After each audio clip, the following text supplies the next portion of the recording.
नमस्कार मित्रों, मैं एक वीरान हवेली वाला कहानी सुनूंगा। अर्जुन, विक्रम और सुरेश तीनों दोस्त की स्टोरी बताने जा रहा हूं। वीडियो को ध्यान से सुनिएगा मित्रों। भूतिया हवेली का रहस्य। एक गांव के बाहरी किनारे पर एक पुरानी हवेली थी जिसे लोग भूतिया हवेली के नाम से जानते थे। यह हवेली सालों से वीरान पड़ी थी। बचपन से ही गांव के बच्चों को चेतावनी दी जाती थी कि वे उस हवेली के करीब न जाएं। कहते थे कि वहां रात को चीखने चिल्लाने की आवाजें आती हैं। कई लोगों ने वहां सफेद साया देखने का दावा भी किया था। गांव के तीन दोस्त अर्जुन, विक्रम और सुरेश इस बात पर यकीन नहीं करते थे। उन्हें लगता था कि ये सब केवल कहानियां हैं जो लोगों ने डराने के लिए बनाई हैं। तीनों बेहद निडर और जिज्ञासु स्वभाव के थे। एक दिन उन्होंने फैसला किया कि वे इस हवेली की सच्चाई का पता लगाएंगे। रहस्य को जानने की चुनौती। जब एक ठंडी सर्दी की रात थी, हवाओं की आवाज से ऐसा लग रहा था मानो प्रकृति भी डरावनी कहानी का हिस्सा बन गई हो। तीनों दोस्त मशालें और एक पुराना लैंप लेकर हवेली की ओर चल पड़े। रास्ते में विक्रम ने अर्जुन से कहा, तुम्हें सच में लगता है कि वहां कुछ अजीब होगा?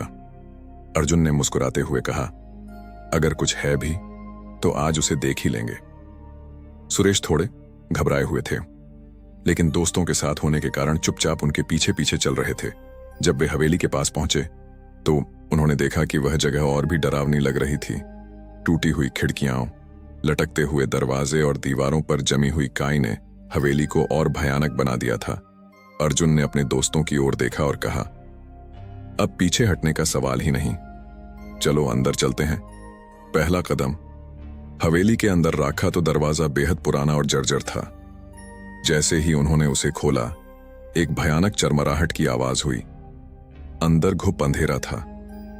तीनों ने अपनी मशालें जलाईं और चारों ओर देखने लगे। दीवारों पर अजीब चित्र बने हुए थे। ऐसा लग रहा था कि उन पर कुछ धार्मिक अनुष्ठान किए गए हों। फर्श पर पुराने लकड़ी के टुकड़े और धूल की मोटी परत थी। अचानक हवा का एक ठंडा झोंका आया। विक्रम ने कहा, यहां तो हवा चलने का कोई रास्ता नहीं है, फिर यह झोंका कैसा? सुरेश के चेहरे पर डर साफ झलकने लगा। तभी एक खिड़की अपने आप जोर से बंद हो गई। तीनों चौंक कर पीछे हट गए। जब डरावनी घटनाओं की शुरुआत जैसे जैसे वे आगे बढ़ते गए, चीजें और अजीब होती गईं। एक कमरे में उन्हें पुराने फर्नीचर और किताबें मिलीं।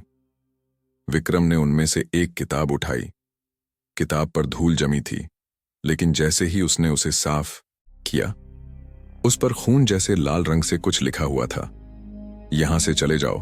अर्जुन ने इसे महज इत्तेफाक समझा और कहा, कोई यहां मजाक कर गया होगा, हमें डरने की जरूरत नहीं है। लेकिन सुरेश ने धीरे से कहा, यह जगह सही नहीं लग रही, हमें वापस जाना चाहिए। तभी अचानक उन्हें किसी के चलने की आवाज सुनाई दी। आवाज धीरे धीरे उनके करीब आ रही थी। तीनों दोस्त सहम गए। अर्जुन ने हिम्मत जुटाकर आवाज की दिशा में देखा, लेकिन वहां कोई नहीं था। हवेली का तहखाना से जैसे ही वे एक बड़े हॉल में पहुंचे, उन्होंने देखा कि वहां एक दरवाजा था जो शायद तहखाने की ओर जाता था। दरवाजा आधा खुला हुआ था। अर्जुन ने कहा, शायद इस तहखाने में ही वो राज छिपा हो जिसकी वजह से लोग इस हवेली को भूतिया कहते हैं। विक्रम ने कहा, यह सही नहीं लग रहा, लेकिन अब जब यहां तक आए हैं तो चलो देखते हैं। तीनों ने दरवाजा खोला और नीचे उतरने लगे।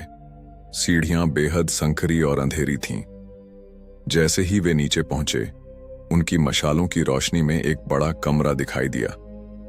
उस कमरे में दीवारों पर खून से बने अजीब चिन्ह थे। कमरे के बीचों बीच एक पुरानी लकड़ी की कुर्सी थी जो जंजीरों से बंधी हुई थी। सुरेश ने डरते हुए कहा, यहां से चलो, मुझे यहां अच्छा महसूस नहीं हो रहा। अजीब परछाई। अचानक कमरे में एक सफेद परछाई दिखाई दी। वह परछाई धीरे धीरे उनकी ओर बढ़ने लगी। तीनों के दिल की धड़कन तेज हो गई।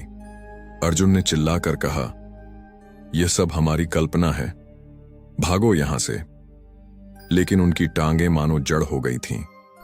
परछाई के पास आते ही उसने एक भयानक आवाज में कहा, तुमने यहां आने की हिम्मत कैसे की? तीनों चिल्लाते हुए ऊपर की ओर भागे। तहखाने से बाहर निकलने के बाद भी उन्हें पीछे से किसी के हंसने की आवाजें सुनाई दे रही थीं। अचानक से अर्जुन का गायब हो जाता है।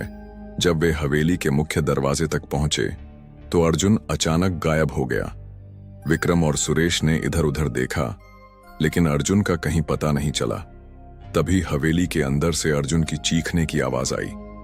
विक्रम ने कहा, हमें अर्जुन को बचाना होगा। लेकिन सुरेश ने डरते हुए कहा, नहीं, अगर हम वापस गए तो हम भी नहीं बचेंगे। दोनों डर के मारे हवेली से बाहर भाग गए। अगले दिन गांव वालों को हवेली के पास अर्जुन की जली हुई मशाल और उसकी घड़ी मिली। अर्जुन का कहीं कोई सुराग नहीं मिला। विक्रम और सुरेश ने जो देखा और सुना वह उन्होंने गांव वालों को बताया, लेकिन लोग उनकी कहानी को सच मानने के बजाय इसे उनका वहम कहने लगे। अर्जुन का गायब होना आज भी गांव वालों के लिए एक रहस्य बना हुआ है।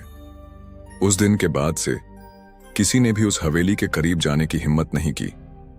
हवेली वैसे ही वीरान पड़ी रही, लेकिन हर रात वहां से किसी के रोने और चीखने की आवाजें आती रहीं। क्या सच में वहां भूत था, या यह सब किसी पुरानी साजिश का हिस्सा था? यह आज भी एक अनसुलझा रहस्य है। मित्रों, हमारे चैनल को सब्सक्राइब नहीं ये हो तो जरूर कीजिएगा। धन्यवाद। All the best.